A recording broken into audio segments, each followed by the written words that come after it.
तहसील दीपालपुर में एहसास कफालत प्रोग्राम में मुबैना तौर पर लाखों के फ्रॉड का इंकशाफ। खवातीन रकम के हसूल के लिए दरबदर निजी बैंक का अमला और अफसरान मामला दबाने में मसरूफ। पुलिस ने तहकीकात का आगाज कर दिया। मजीद जानते हैं अपनी नुमाइंदा इश्तियाक अहमद जट से। जी, ओकाड़ा की तहसील दीपालपुर में एहसास कफालत प्रोग्राम सेंटर पर लाखों की मुबैना करप्शन और फ्रॉड का इंकशाफ सामने आ गया।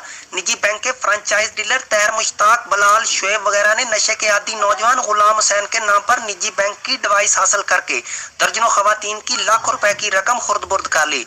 गुलाम हुसैन और उसकी वालदा ने मीडिया को बताया कि गुलाम हुसैन नशे का आदी है। उसका शनाख्ती कार्ड इस्तेमाल करके मुलजमान ने निजी बैंक की डिवाइस हासिल की और फ्रॉड किया गया। दर्जनों खवातीन रकम हासिल करने के लिए दारबदार की ठोकरें खाने पर मजबूर हैं, जबकि निजी बैंक अमला और मुतलका अफसरान मामला दबाने में मसरूफ हैं। इस हवाले से उन्होंने अपना मौकफ देने से इनकार कर दिया है। पुलिस थाना सिटी दीपालपुर ने तहकीकात का आगाज कर दिया है। दूसरी जानब मुतासरीन ने वजीर आजम की मुआवने खुसूसी सानिया नश्तर से फौरी नोटिस लेने का मुतालबा कर दिया है। Ishtiaq Ahmad Jat, district reporter, QBN news, Okara.